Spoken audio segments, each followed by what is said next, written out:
En este viernes vamos a hablar precisamente de seguridad, pero antes vamos a poner en perspectiva algunos de los puntos que vamos a tratar.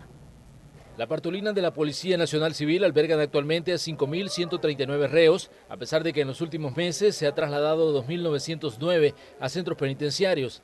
El hacinamiento continúa siendo un problema en instalaciones policiales que no están acondicionadas para que reos guarden prisión por mucho tiempo. De todos los reos albergados, según la policía, 4.533 están a la orden de los tribunales y 606 de la Fiscalía General de la República. Las autoridades reconocen que el 80% de esos reos tendrían que estar en los penales. El 3 de junio, la Sala de lo Constitucional declaró inconstitucional que reos cumplan sus penas en instalaciones en condiciones de hacinamiento. La Sala argumenta en su resolución que quienes cumplen sus condenas en bartolinas policiales se les vulnera sus derechos a la integridad física.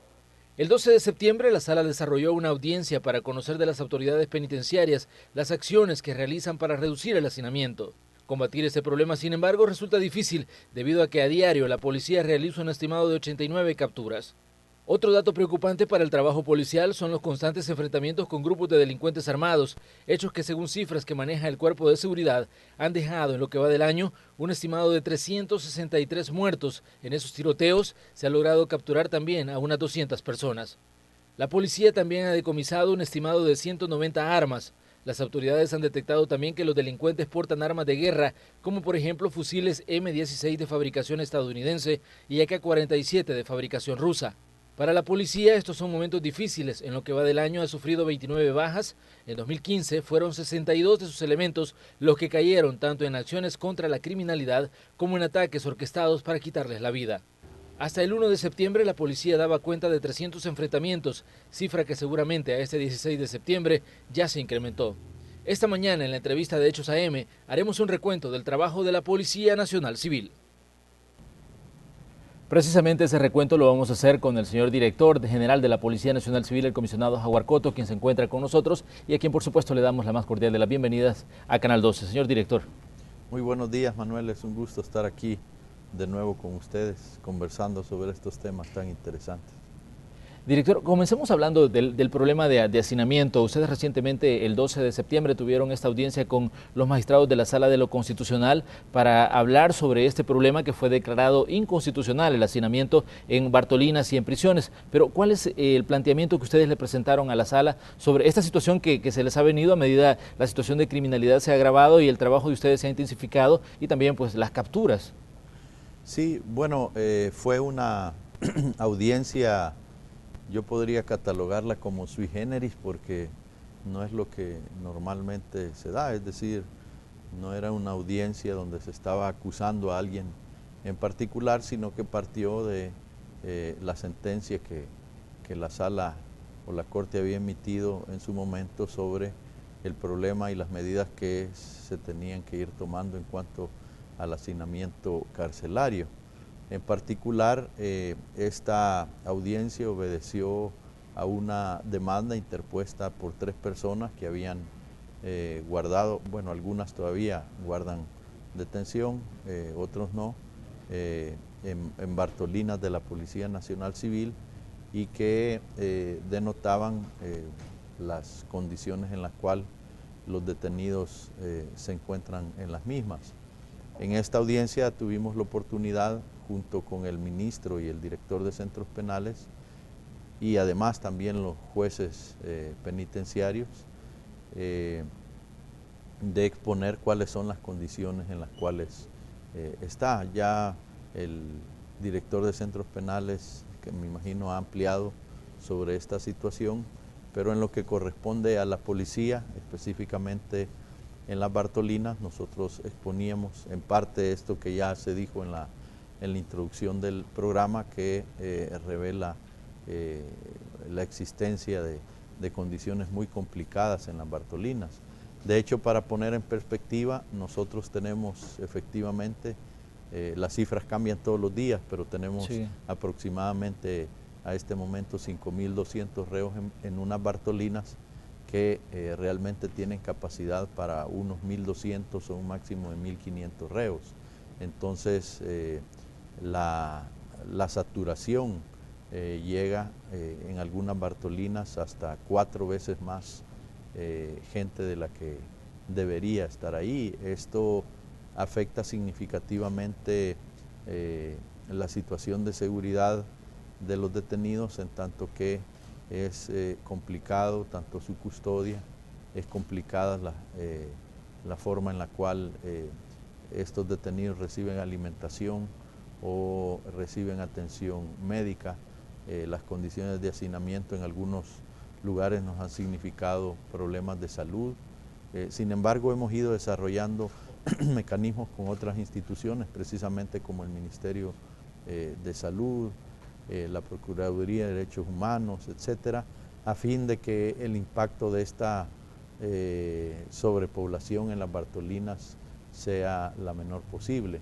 Lo que sucede en esto, Manuel, es que obviamente la policía no puede dejar de operar ni de realizar detenciones por el cometimiento de delitos. Y sobre eso hay un dato también que es muy interesante, que usted lo revelaba, director, el número de capturas que realizan ustedes a diario, que anda por los 89, según el dato que daba en una intervención con medios de comunicación, y eso pues lo que refleja, es, primero, que ustedes están pues haciendo un trabajo intenso en diferentes puntos del territorio nacional, y segundo, que esta situación se va a continuar agravando, la situación de las Bartolinas. Sí, bueno, nosotros también exponíamos en esta audiencia que hemos desarrollado proyectos que han mejorado la capacidad, pero no solo la capacidad, sino también las instalaciones de muchas Bartolinas, y tenemos proyectos en los cuales, de hecho algunos ya están finalizados, en los cuales las condiciones en las cuales los reos están han ido mejorando. Hemos terminado, por ejemplo,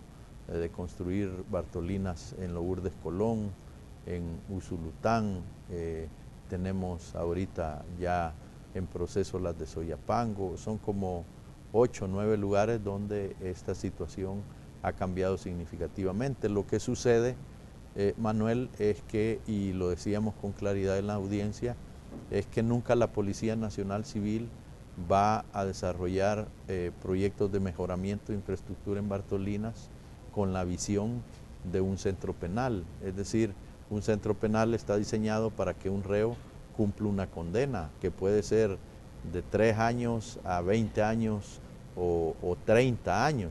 En cambio, las Bartolinas son de paso, ¿no?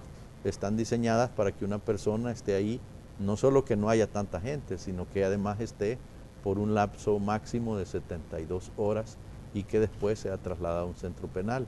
Y eso es lo que no ha sucedido. Nosotros tenemos reos que están en Bartolinas desde hasta más de un año. Entonces, nuestras Bartolinas, lo decíamos en la audiencia, o lo decía yo particularmente, no están ni van a estar diseñadas para albergar a una persona por tanto tiempo. Y todo lo que esto implica, ¿verdad? Por ejemplo, en un centro penal, al reo se le da a la alimentación. En un centro penal, un reo tiene asistencia médica a través de clínicas que están ahí establecidas. Toda esa infraestructura y todas esas condiciones que están precisamente establecidas para que las personas permanezcan recluidas por incluso años, no son las que tiene la policía. Entonces esto implica un sinnúmero de problemas que se nos generan a raíz de esto. Cada vez que una persona se enferma en una Bartolina y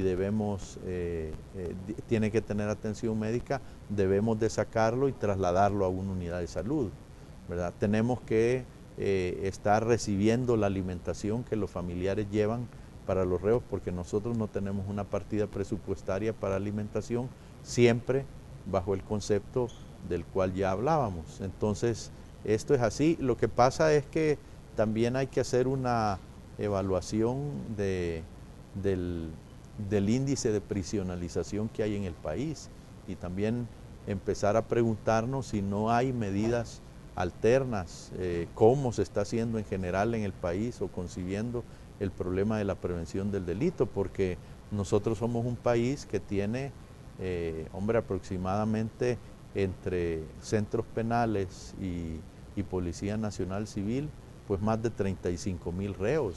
37,000, decía el último. 37,000.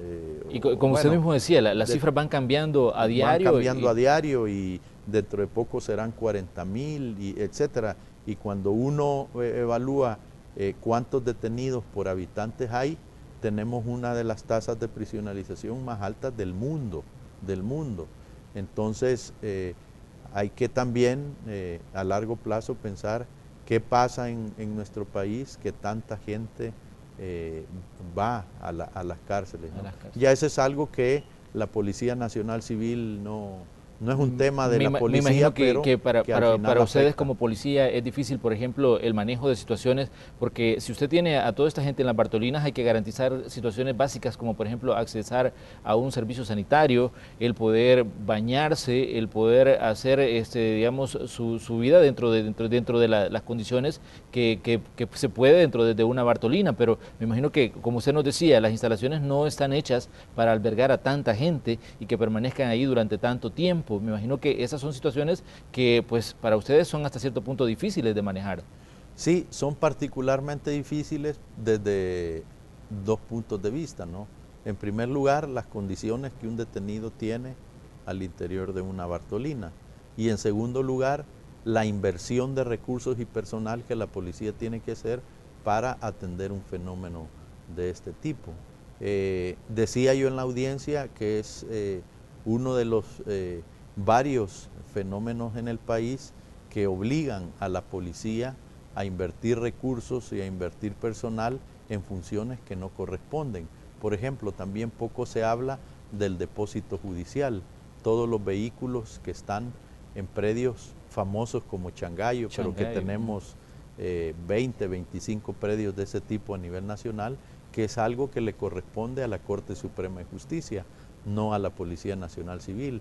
Tiene que ver aquí la Fiscalía, no la Policía Nacional Civil. Sin embargo, históricamente es la policía la que ha estado cuidando estos vehículos en predios. ¿Cuánto personal invierte la policía en cumplir una función que realmente no nos corresponde, porque no es nuestra? Y ahí está en la ley con claridad que corresponde en algunos casos provisionalmente a la Fiscalía, de forma permanente a través del depósito judicial al órgano judicial, a la Corte Suprema, pero al final es un problema que desde hace muchísimos años, casi prácticamente desde que surgió la policía, nosotros lo asumimos, nosotros pagamos predios, nosotros damos custodia, nosotros tenemos que llevar el registro de entrada y salida de esos vehículos cuando en realidad no es función nuestra. Entonces, en esto es un asunto parecido, ¿verdad? Ya decía yo en la audiencia que los datos ahí aparecían y los dábamos precisamente por eso, es porque si todo transcurriera normalmente a esta fecha, nosotros en Bartolinas, que tenemos capacidad para unos 1.200, tendríamos que tener unos 650, unas 650 personas. Sin embargo, eso, claro, sería muy fácil o muy normal para nosotros controlarlo, ¿verdad? Pero tener 5.200 aproximados, pues ya obviamente no significa un problema grande. Yo creo que hay un dato importante que tenemos que señalarle a las personas que nos están sintonizando en este día viernes, y es que de los 5.139, según el último dato que teníamos, de personas que están en Bartolinas de la Policía Nacional Civil, un 80% están a disposición ya de los tribunales y un 20% de la Fiscalía General de la República. Y es lo que nos decía usted, que si estuviera solo el papel de la policía, el número de reos fuera considerablemente menor a lo que actualmente tienen, ¿no?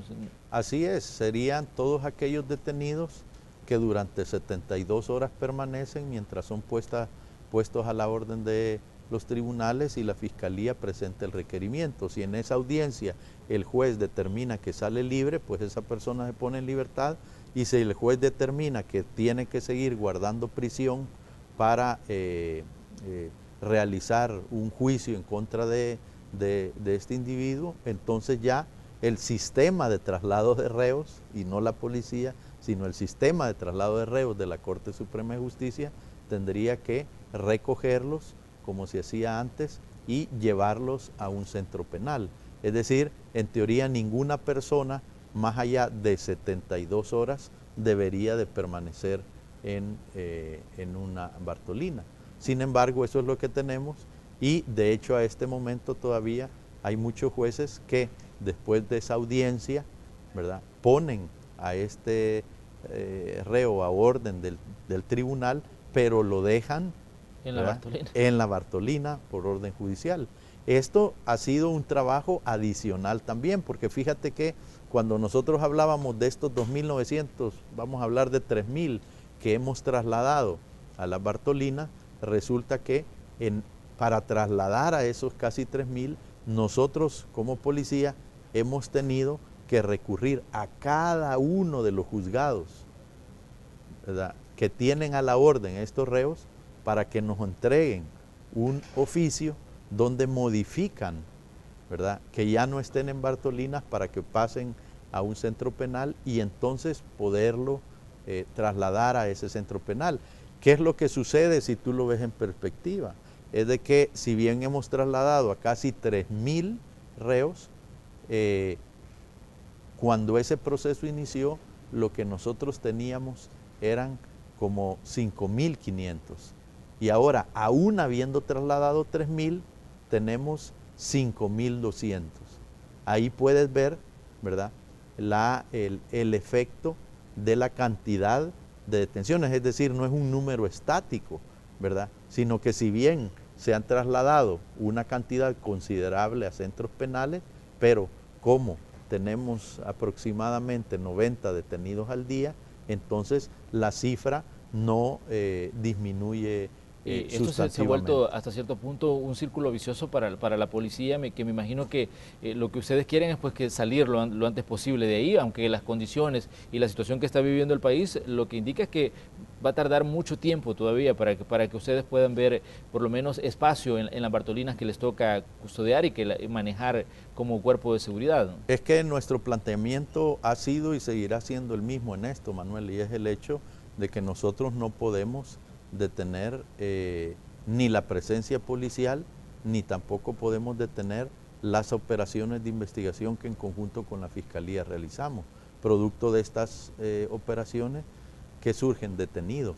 Y nosotros tampoco podemos decir no realicemos operativos de investigación porque las Bartolinas y los centros penales están saturados o tienen demasiadas personas. Nosotros continuamos realizando nuestras operaciones a fin de detener todas aquellas personas que pueden estar involucrados en hechos delictivos. Entonces es por eso que si bien nosotros logramos a través de la gestión y de la cooperación también de la Dirección General de Centros Penales pasar a algunos reos a estas sedes, ¿verdad?, el ingreso a Bartolinas continúa. Que lo ideal sería en un sistema como el que está funcionando en otros países es que son capturados, pasan temporalmente a las delegaciones policiales, a detención temporal, pasan a orden de los tribunales, el tribunal dispone de la persona y lo envía pues a una prisión si es necesario, de acuerdo a cómo evoluciona cada uno de los casos, pero la situación aquí es tan grave de que pasa al tribunal, pero regresa a la Bartolina policial y es ahí donde se va generando la saturación, porque yo creo que esto es un dato importante que la población tiene que entender a veces, porque ya hemos escuchado, por ejemplo, a los familiares de los reos quejarse de las condiciones en las que están, por ejemplo, en las Bartolinas, y como usted decía, director, esta es al final no es una responsabilidad total de la policía el tener a estas personas detenidas ahí por tanto tiempo. Sí, efectivamente, porque también conocemos la situación que hay en centros penales y sabemos que los centros penales tampoco tienen una capacidad ilimitada para tener personas. Entonces ese exceso, quien ha pagado, por decirlo así, la cuenta, ha sido la policía. Ahora, en esta audiencia también, y yo creo que sería difícil extendernos en este programa, pero en esa audiencia también los participantes, incluso los medios de comunicación, tuvieron la oportunidad de oír con algún nivel de detalle la exposición del director general de centros penales, donde hay unas propuestas bastante interesantes para reducir el nivel de saturación que los centros penales tienen, que son medidas que tienen que empezar a implementarse, ¿verdad?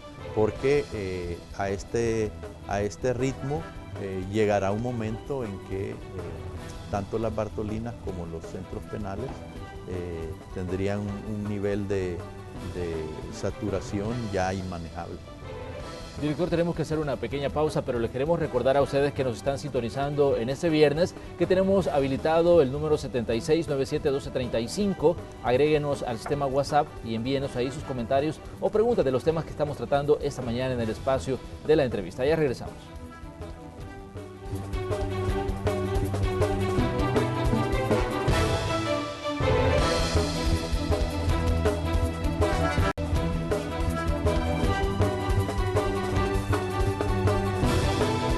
Gracias por continuar con nosotros. Recuerde que esta mañana estamos conversando con el director general de la Policía Nacional Civil, Howard Cotto. Estamos hablando sobre el trabajo de este cuerpo de seguridad y sobre algunos temas que consideramos también son de interés nacional. Hay un punto, director, que me interesa que profundicemos, el tema de los vehículos en custodia que ustedes tienen en diferentes predios. Nos decía que la situación ahí es complicada porque cada vez ustedes necesitan más espacio para almacenar más vehículos que son decomisados en procedimientos policiales o que son parte de procesos que ya están en los tribunales. ¿Qué tan grave es esta situación y por qué, por ejemplo, le corresponde a la Policía Nacional Civil estar cuidando estos vehículos que incluso ya están en depósito de los tribunales? Bueno, Manuel, aquí hay un tema que a la base de esto, así como las Bartolinas, los vehículos y otras funciones, a la base está la reflexión que tenemos que hacer sobre los niveles de efectividad policial. Los niveles de efectividad policial tienen varios aspectos, pero entre ellos está, y el más conocido por todos nuestros conciudadanos, ¿cuál es? La cantidad de policías que nosotros tenemos. Siempre ha sido un reto la demanda de gente. Hay muchas comunidades donde se nos dice, miren, ábranos un puesto policial, y nosotros decimos, no, ahí vamos a hacer presencia desde otro lugar porque tener gente ahí, no tenemos personal disponible, etcétera. La gente dice, deberían de llegar más a estos lugares para patrullar. ¿Qué es esto? Estamos hablando de efectividad en el sistema de patrullaje, pero también de disponer de personal para tener presencia territorial. Entonces, cuando tú hablas de este tema, tienes que abordar necesariamente temas como este. ¿Cuántos policías nosotros invertimos, por ejemplo, en la custodia de los reos? ¿Cuánto personal nosotros investimos en la custodia de los vehículos que están en depósito? Porque han participado en un delito, porque fueron incautados por situaciones de tránsito, por la situación que sea, por haber participado en un accidente, etcétera. Nosotros tenemos una fuerte cantidad de predios que la policía paga con recursos de la institución, porque la mayoría de estos predios son alquilados, donde se tienen ahí los vehículos. Pero ¿qué sucede? Los mecanismos de entrega a través de los jueces, los mecanismos de subasta cuando procede son extremadamente lentos. Pero ¿qué es lo que pasa en realidad en este problema? Que el depósito judicial, donde deben de estar estos vehículos, por ley no corresponde a la policía. Pero como históricamente es la policía quien ha venido alquilando y dando custodia a estos vehículos, invirtiendo fuertes cantidades de personal, más o menos el cálculo que teníamos hasta hace poco era que más o menos 600 policías al día se invierten en la custodia de estos predios y estos vehículos, ¿verdad? Entonces la situación no mejora porque, como nosotros popularmente decimos, al que le apriete el zapato es a la policía y no a quien realmente le corresponde, porque el depósito judicial no corresponde a la policía. Es decir, en teoría la gente se ha acostumbrado a ver predios donde hay carros, donde ya no hay, como tú dices, ciudades de carros, sino edificios de carros, porque ya las chatarras incluso hay que montar un vehículo sobre otro, ¿para qué? Pero lo que tal vez mucha gente no sabe es que de acuerdo a la ley, esa no es una función que le corresponde a la policía. Lo que sucede es que desde el surgimiento de la PNC, eso sucedió, pero esa es una función del órgano judicial, ¿verdad? Y solo el órgano judicial tiene la posibilidad de generar acciones que redujeran la cantidad de vehículos que ahí estuvieran. Pero como en realidad no hay por parte de ellos la custodia y toda la implicación administrativa que eso tiene, entonces eso no se ha cualificado, eso no ha avanzado, son procesos sumamente lentos, compendiosos, y te quiero decir algo, hay predios, y aunque nuestros conciudadanos no lo crean, hay predios donde aún tenemos vehículos que no fueron dejados por la Policía Nacional que existía antes de la firma de los acuerdos de paz, o por los cuerpos de seguridad que operaban antes de la finalización del conflicto. Ahí tenemos chatarras todavía de ese tipo que no nos hemos podido deshacer de ellos. Hemos hecho esfuerzos increíbles porque eso se solvente, ¿verdad? Y realmente no lo hemos logrado hasta hoy. Realmente quien paga las consecuencias de que los procesos administrativos para que la policía no tenga en custodia esos vehículos, quien paga esas consecuencias somos nosotros, y de acuerdo a la ley no nos correspondería a nosotros. ¿Qué sucedería si nosotros no cumpliéramos esa función que no nos corresponde? Tendríamos la oportunidad de tener muchos más policías en la calle, ¿verdad? Pero es así como es bueno ir evaluando estas situaciones, porque cada día, a cada momento, a la PNC le significa un reto mejorar los niveles de efectividad. Y una parte de la efectividad pasa por lo que nosotros hagamos como institución, pero otra parte de la efectividad pasa porque el resto de instituciones asuman las funciones que les corresponden, descargando a la policía de actividades que no son propias para ella como la ley lo establece. Definitivamente son, como usted decía, 600 elementos de la policía que están dándole custodia a estos predios donde están los vehículos en depósito, en diferentes procedimientos que han tenido lugar y que ya están en manos, pues, de los tribunales. Pero hablemos de otra situación, director, que creo yo de que mucha de la ciudadanía está interesada en conocer datos y en conocer parte de la operatividad de la policía, la situación de los enfrentamientos. Hemos visto que cada vez, pues, hay más choques y que cada vez son mucho más fuertes, e incluso hay reportes del tipo de armas que están utilizando grupos criminales que, pues, ya son armas de guerra, porque estamos hablando de fusiles como por ejemplo M16 y AK-47. ¿Cuáles son los reportes? ¿Cuáles son esos datos que ustedes están manejando a este día? Bueno, sí, mira, Manuel, hasta el día de antier, la Policía Nacional Civil, desde el 1 de enero, ha tenido un total de 436 intercambios de disparos con grupos de pandillas. Producto de estos intercambios de disparos, hasta la fecha hemos tenido un total de 414 individuos que han fallecido después de haber agredido con armas de fuego a la policía. También en estos casos se han detenido a 220 personas, y solo en estos procedimientos, porque aquí a veces cuando nosotros damos estos datos a veces se confunden y yo debo aclararlo, solo en estos procedimientos de intercambios de disparos hasta antier habíamos tenido 443 armas incautadas, entre ellos 18 AK-47, 16 M16, y no te puedo enumerar la cantidad de revólver, pistolas, carabinas, otro tipo de fusiles, escopetas. Por ejemplo, escopetas 12 hemos tenido 94, pistolas más de 250, 300, solo en estos intercambios de disparos, ¿verdad? No estamos hablando de la totalidad de armas que la policía ha incautado hasta el momento, sino que estamos hablando únicamente de las que se han incautado en estos intercambios de disparos. Un dato importante y una pregunta que surge es, por ejemplo, de dónde los grupos criminales podrían obtener los fusiles, por ejemplo, los fusiles que son de uso privativo y armas que solo veíamos durante la guerra. Bueno, aquí hay una combinación.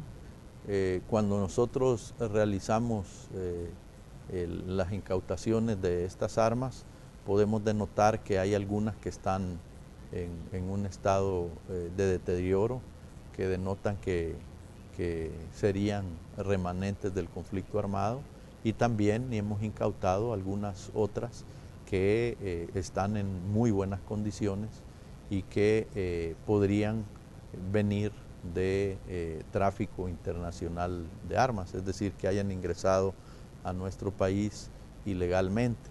También lo que sucede, y hay que decirlo, Manuel, es que lamentablemente muchas de las armas, aquí estamos hablando sobre todo de escopetas y pistolas, muchas de esas armas en algún momento estuvieron legalizadas en nuestro país, es decir, ciudadanos las habían matriculado, les fueron robadas, hurtadas o las extraviaron y terminaron en manos de pandillas y con ellas se han cometido hechos delictivos. Entonces hay una especie de combinación de factores que afectan en esto, pero sí efectivamente son, como ya se puede ver, grandes las cantidades de armas que hemos incautado, no solo en intercambios de disparos, además, ¿verdad? Porque hay incautación de armas que las hacemos cuando detenemos o en operativos o cuando se está patrullando, que circulan ilegalmente, y ya a este momento, si bien hemos en intercambios de disparos incautado 443, son más de 2.000 armas las que la Policía Nacional Civil ha quitado en este año. Hemos escuchado hablar, por ejemplo, de que hay tráfico de armas en la región centroamericana. Hemos escuchado hablar que, por ejemplo, grupos criminales han salido del territorio nacional buscando comprar armas en otros puntos de Centroamérica. ¿Ustedes, como policía, han desarrollado algún tipo de investigación o han detectado algún tipo de movimientos, por ejemplo, sobre ingreso de armas a territorio salvadoreño? Sí, hemos desarrollado algunas investigaciones ya, y de hecho han tenido sus resultados, ¿verdad? Lo que sucede, creo, es que a veces lo olvidamos, pero nosotros hemos presentado casos. Yo creo que el más significativo es el que presentamos el año pasado, cuando desarticulamos una red, y esa fue presentada públicamente, de 55 individuos que participaban en una operación de tráfico internacional de armas de fuego. Ellos fueron detenidos, entre ellos habían miembros de pandillas, otros que no lo eran y que se aprovechaban de la situación para comercializar armas de fuego sin ser miembros de esta estructura criminal, sino vendiendo estas armas a los pandilleros. Así como eso, hemos hecho otros procedimientos de detención donde dentro de vehículos, por ejemplo, hemos encontrado, en el oriente encontramos en un vehículo, y por cierto, en este hubo un intercambio de disparos, encontramos varios AK-47, otros en la zona occidental, y así como eso, la Policía Nacional Civil ha ido realizando procedimientos de investigación y de detención de personas involucradas a este tipo de hechos. Bueno, parte del día a día de la Policía Nacional Civil son estas situaciones que tienen que ver con los choques armados, con grupos criminales, el decomiso de armas, las capturas de personas, pero hablemos también de otros temas que están pasando en el terreno. En estas últimas horas hemos escuchado, por ejemplo, de nuevos éxodos de familias que han salido de poblaciones en Caluco, familias de Panchimalco, que han salido de sus casas debido a supuestas amenazas que han recibido de grupos criminales. ¿Cómo ven ustedes como Policía Nacional Civil este tipo de situaciones y qué acciones se pueden tomar, por ejemplo? Porque a veces, incluso cuando ustedes llegan al terreno y les dicen a las personas que no se muevan, pues la gente opta por irse debido al temor que les genera las amenazas que han recibido. Sí, mira, Manuel, nosotros en esto hemos procurado, y yo en ese sentido daba algunas declaraciones el día de ayer, de que hemos procurado ser muy cautos. Hay que analizar siempre qué puede generar esta situación, y la experiencia que hemos ido teniendo en este tipo de casos nos va dando la razón en esa dirección. En primer lugar, te puedo decir, por ejemplo, el caso de Panchimalco, donde son 7 familias son las que abandonan. Nosotros inmediatamente desplegamos un dispositivo muy fuerte de presencia policial en el lugar. Siempre nuestros dispositivos van encaminados, en primer lugar, a detectar de dónde viene la amenaza para tratar de que esa amenaza no exista más y que la gente pueda regresar. Y en segundo lugar, procurar que la gente tenga las condiciones para regresar a sus lugares de origen. En muchos casos nosotros lo hemos logrado. Debo decir aquí en vivo y en cámaras, Manuel, algo que es importante. Hay muchos medios que reflejan cuando la gente se va, pero no reflejan cuando la gente regresa, y eso a veces hace que quede en la idea de las personas que se fueron y nunca volvieron, lo cual no es así, casi nunca es así.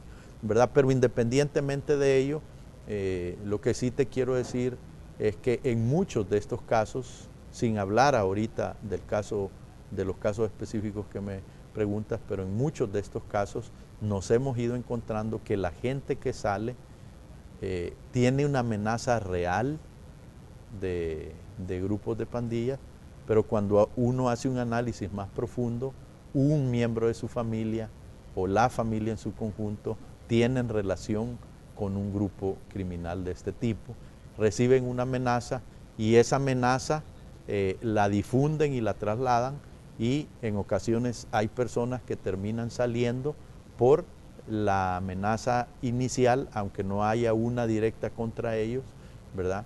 Por el temor a lo que esto pueda suceder.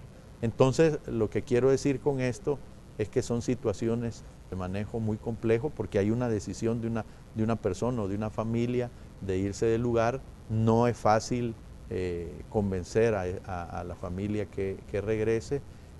Obviamente hay familias que se van por estos problemas que yo digo, no los expresan, nunca vas a oír, obviamente, y es comprensible por un medio diciendo, mire, yo me voy de aquí porque me amenazaron, porque resulta que mi hijo es miembro de la pandilla contraria. Eso no lo vas a escuchar nunca, pero cuando nosotros lo vamos viendo, en muchos casos encontramos esa situación. Al final es un fenómeno bastante complejo al cual nosotros procuramos darle una atención integral a fin de que la gente regrese, y en muchísimos casos tenemos éxito en que la gente vuelva. A veces lo que sucede es que la familia que originalmente, o el grupo que originalmente abandona porque tiene un problema como el que ya mencioné, es el que no regresa. Director, ¿cuáles son los niveles que tenemos de crímenes que ocurren a diario en El Salvador? Sí, quería mencionar, Manuel, que este hecho efectivamente se dio hoy a las 4:40 de la mañana. Ya tenemos el nombre de la persona, estamos indagando qué sucede, pero es el segundo homicidio que tenemos el día de hoy. Uno sucedió a la 1 de la mañana y este otro a las 4:40 de la madrugada. Bueno, mira, realmente en cuanto a los homicidios, sí, es innegable que tenemos una reducción y una tendencia a la baja. Fíjate tú que hasta el día de ayer nosotros teníamos 162 homicidios este mes de septiembre, ¿verdad? A esta misma fecha, es decir, hasta el 15 de septiembre del año 2015, nosotros teníamos un total de 360. ¿Qué significa esto? Que hay una reducción de 198 homicidios, lo que confirma el dato que daba yo ayer en los eventos del 15 de septiembre, donde afirmábamos que hay una reducción del 55% en los homicidios en lo que va del mes de septiembre. El año refleja una situación un poco diferente, porque si tú recuerdas, el primer trimestre de este año tuvimos muchos homicidios, y de hecho te puedo confirmar, Manuel, que a principios del año, en el primer trimestre, nosotros en promedio cada mes estábamos teniendo o llevábamos en el acumulado unos 300 homicidios más que el año anterior.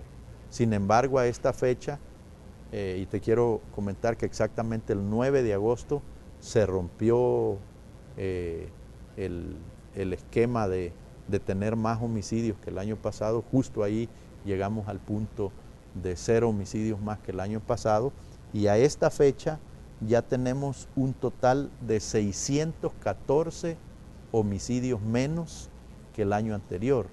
Esto significa una reducción en todo el año del 13.3% del total de homicidios. Pero esta tendencia a la baja, director, ¿es producto de las acciones en el campo, la efectividad de la policía, por ejemplo, en patrullajes, en operativos? ¿Es parte de las medidas extraordinarias? ¿Cómo explican ustedes esta reducción que estamos viendo? Mira, Manuel, yo creo que en este tema hay que ser muy muy centrado, como decimos, muy aterrizado, ¿no? Fíjate que siempre existe como la tendencia a buscar la causa. Si subió, ¿qué hizo que subiera? Y se bajó, y es normal. Pero es un análisis muy simplista atribuirlo a un solo factor. En primer lugar, porque si solo dependiera de un factor, la cosa sería muy fácil. Atacas ese factor y el problema se resuelve. Pero en realidad no es eso lo que sucede. Yo creo que al final es el conjunto de acciones los que han generado una reducción en los homicidios, ¿no? Sin duda las medidas extraordinarias han venido a causar el impacto necesario que ha tenido la reducción, pero cuando tú hablas de medidas extraordinarias no estás hablando de una acción. A veces la gente confunde. Son medidas interinstitucionales. Y nos dicen, con solo las medidas extraordinarias, pero las medidas extraordinarias son un montón. ¿De qué hablamos? Control en centros, por decirlo solo los temas, control en centros penales, solo de eso podríamos hablar bastante. Definición de nuevos mecanismos de patrullaje como las fuerzas de intervención y recuperación territorial. El abordaje del problema de los pandilleros que de forma armada se encuentran en zonas principalmente rurales, portando armas de fuego incluso largas de uso privativo de la Fuerza Armada, y que nosotros por esa situación creamos la Fuerza Especializada de Reacción. El continuar implementando el modelo de policía comunitaria, el desarrollar a través del Consejo Nacional de Seguridad Ciudadana y Convivencia un nuevo esquema, un nuevo mecanismo de prevención del delito en las comunidades que involucran al conjunto de instituciones que hacen acciones de este tipo. Entonces cuando tú ves, surgen un conjunto que a veces la gente dice las medidas extraordinarias, entonces solo eso, pero al final las medidas extraordinarias están en el marco de un conjunto de acciones que tú no puedes atribuirle a una sola acción el éxito de esto, sino que creo que el éxito está en tener una visión integral. Y un trabajo conjunto con las diferentes instituciones. Sí, y esto sigue siendo un reto para el Estado y para la sociedad en su conjunto, porque también tendríamos que decir, las medidas extraordinarias, lo que se implementa en centros penales es suficiente y hemos logrado cortar la totalidad de señal para que esas estructuras criminales no se comuniquen hacia afuera. Lo hemos hecho fuertemente. Hoy, para que un reo se comunique por teléfono desde una cárcel, la tiene muy complicada, pero hemos llegado al nivel de señal cero. No hemos llegado, hay que avanzar. En materia de prevención hemos articulado todos los esfuerzos para hacer confluir a todos aquellos actores que participan en la prevención del delito. Lo hemos ido logrando, pero falta mucho que avanzar. El sistema de patrullaje de la Policía Nacional Civil, la cualificación y la articulación entre policía y fiscalía para investigar y ser efectivos en estos procesos investigativos. De hecho, dar saltos de calidad como en la operación Jaque, que se ataca a las pandillas, no solo por su acción criminal directa en homicidios, extorsiones, etcétera, sino por la parte financiera. ¿Eso da un salto de calidad? Sí, claro que sí. ¿Es suficiente? No, hace falta mucho que andar en ese camino todavía. Es decir, es una dinámica de ese tipo, pero si tú la pones en su contexto, yo creería que efectivamente todo este conjunto de acciones y la sinergia de todas en función de un mismo objetivo, el papel que juega el Consejo, la articulación policía-fiscalía, las acciones al interior de los centros penales, las acciones de carácter preventivo y de presencia territorial mediante policía uniformada, todas en su conjunto sí han tenido un papel fundamental en lo que hoy tenemos. Tenemos que hacer una nueva pausa comercial, pero les invitamos a que continúen con nosotros porque vamos a regresar con las conclusiones de la entrevista de hoy.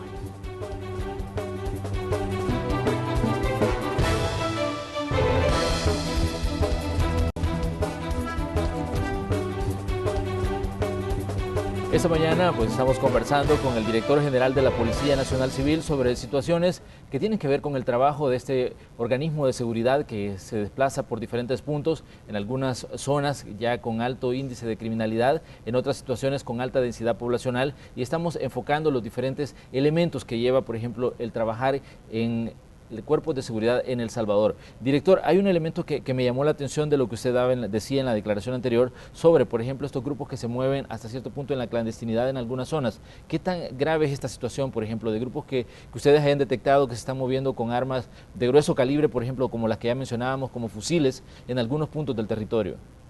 Bueno, mira, yo daba ahorita los datos de la cantidad de intercambios de disparos. Muchos de estos intercambios de disparos han sido con grupos de este tipo. Hay que decirlo también, no con todos, ¿verdad? En algunas ocasiones estos intercambios de disparos se han dado en zonas urbanas o no con delincuentes que han andado, como a veces se dice, en campamentos con fusiles y eso, sino en otras circunstancias que han respondido o que han agredido a la policía, que ante el intento de la policía de detenerlos, con lo que han respondido es con disparos, ¿no? Y entonces mueren, pero muchos de estos intercambios también se han dado en zonas rurales con sujetos que portando armas de fuego amedrentan a la población haciendo uso de esos mecanismos. Lo que sucede es que yo creo, Manuel, que en los últimos meses, con la creación de la Fuerza Especializada de Reacción y con otras modalidades operativas, a través de la cualificación de obtención de información de inteligencia que nos establece dónde es que están circulando estos grupos, hemos tenido un nivel de efectividad que no hiciera parecer que existen más estos grupos si no fuera por estos intercambios. Y aún corriéndonos el riesgo que a nivel público esto sea interpretado como que cada vez más estos pandilleros toman esto como una modalidad de acción criminal, lo que en realidad ha sucedido es que nosotros hemos sido más eficaces en su búsqueda y ellos han respondido con armas de fuego. Claro, también tenemos otros casos que a veces no causan tanto impacto, pero que a nosotros nos satisfacen mucho, como lo que tuvimos aquí en el Departamento de la Libertad antier, donde rodeamos una casa donde estaban sujetos armados. Afortunadamente ellos deciden no usar las armas de fuego. ¿Y qué tenemos? Tenemos a 7 detenidos, ninguno de ellos está herido, ninguno de ellos está muerto, y les hemos incautado un fusil AK-47, un M16, una escopeta, fusil 22, munición, un arma hechiza, etcétera, etcétera. Es decir, nosotros es lo que procuramos y nuestra gente está preparada para eso. Pero obviamente cuando hay agresión armada a nuestros elementos, ellos tampoco se pueden dejar matar, ¿no? Exactamente. Bueno, tenemos algunos mensajes que nos han enviado a través de nuestro número en WhatsApp, el 76971235. Ya algunas personas han interactuado con nosotros y han dejado sus opiniones sobre los temas que estamos tratando esta mañana. Vamos a conocer algunos de estos mensajes. Dice: buenos días, me gustaría que le preguntara qué están haciendo para detener la corrupción. Ya hace 10 meses estuve detenido en Bartolinas de Soyapango, pero cuando llegué el bartolinero lo primero que me dijo es que quería un teléfono que costaba $80, y así yo pasaba comunicado. Es decir, a la persona que estaba detenida le ofrecieron un teléfono por $80. Eso es lo que nos están explicando en este mensaje que nos han dejado a través de WhatsApp. Tenemos otro más. Dice: quisiera preguntarle a Jaguar Coto qué hacen esas armas que decomisan. Bueno, tenemos más mensajes que nos han dejado a través de esta línea, el 76971235. Los centros penales deberían de sacar a los viejitos para abrir espacios a verdaderos delincuentes, dice esta persona que se ha comunicado con nosotros a través de esta vía. Otro comentario más dice: buenos días, pregúntele al señor director de la policía por qué no ha cambiado vehículos viejos en 2 puestos policiales de Santa Ana, uno en Coatepeque y otro en el cantón El Tinteral. Ya tienen más de 14 años de uso. Estos son los mensajes que nos han dejado en este espacio que nosotros abrimos para interactuar con las personas que están interesados en los temas que estamos tratando. Dice, pregúntele por qué la diferencia entre administrativos y operativos si son todos trabajadores de la misma institución, porque el administrativo está exento a bonos y se trabaja a la par del operativo. Bueno, director, no sé si usted tiene un comentario respecto a las situaciones que plantean ahí. Por ejemplo, está de Soyapango, donde dice que un bartolinero le estaba ofreciendo un teléfono por $80 a un reo. Sí, bueno, mira, Manuel, yo creo que todas estas situaciones que pudieran comentar, eso y otros casos, son un efecto del problema que ya mencionábamos, ¿verdad? De esa saturación de personas y que el control de ellos se va haciendo difícil. Sin embargo, yo quiero decir, y los ciudadanos no me dejarán mentir, que hemos realizado incluso casos de investigación donde hemos detenido, ya sea por investigación o en flagrancia, a miembros de la institución por participar en hechos como estos, y lo hemos dado a conocer. Hemos sido nosotros los primeros que hemos puesto ante la opinión pública a aquellos que han participado de hechos de ese tipo, y lo vamos a seguir haciendo. Obviamente eso se nos haría más fácil, un trabajo mucho más fácil y mucho más efectivo si no tuviéramos la saturación que tenemos en las Bartolinas. Este es un efecto más. Con eso respondo tu pregunta. Ahora, quiero decir, por ejemplo, hablaban de vehículos ahí. Pero eso creo que es en la zona de Coatepeque, nos decía en el Cantón Literal, vehículos ya viejos que tienen sí, los elementos de la policía. Fíjate que nosotros hemos estado procurando renovar nuestra flota vehicular. Los medios de comunicación han sido testigos de las entregas que hemos ido haciendo, pero si nuestros conciudadanos no mal recuerdan, nosotros anunciamos hace poco la aprobación de un préstamo por parte del Banco Centroamericano de Integración Económica por $100 millones que falta ser ratificado en la Asamblea. Es el que está pendiente. Y dentro de ese proyecto, por primera vez en la historia de la policía, en los 24 años, ya casi 25 años de existencia de la Policía Nacional Civil, vamos a través de ese proyecto tan ambicioso no solo a desarrollar proyectos de infraestructura, sino que existe un segmento de ese proyecto que pretende renovar la totalidad de la flota vehicular de la Policía Nacional Civil. Toda la flota, absolutamente. Entonces, así podremos dar atención a todas las demandas ciudadanas de tener vehículos o de tener vehículos en mejores condiciones para las unidades policiales. Otra pregunta que formulaban era ¿qué hacen las armas que se decomisan? Bueno, sí, esa pregunta es muy interesante. Fíjate que en nuestro país, a diferencia de otros, hay un sistema en cuanto a las armas que es una suerte de combinación entre la acción que realiza la policía y la que le hace la Fuerza Armada. Si tú recuerdas, por ejemplo, nosotros incautamos armas, nosotros tenemos una división de armas y explosivos, pero el registro y control de armas de fuego lo lleva la Fuerza Armada. Cuando tú matriculas un arma, el proceso de matrícula o de obtención de licencia lo realizas ante el registro y control de armas de la Fuerza Armada. Entonces, cuando nosotros incautamos las armas, todas van o pasan por el control interno nuestro de la División de Armas y Explosivos y son entregadas en depósito o son entregadas a la Fuerza Armada. Bueno, director, estamos llegando ya al final del espacio de la entrevista. Le queremos agradecer como siempre que venga y que converse con nosotros sobre los diversos ámbitos que implica pues, el trabajo en seguridad pública. No, gracias a ustedes, Manuel, y gracias a todos nuestros amigos que hoy estuvieron pendientes de esta entrevista. Así llegamos al final. Recuerden ustedes que las opiniones más acertadas surgen del pleno conocimiento de los hechos y nosotros lo que hacemos es exponer esos hechos ante ustedes. Así llegamos al final del espacio de la entrevista correspondiente a este viernes. Les invitamos a que continúen con Canal 12 porque ya viene la segunda parte del noticiero.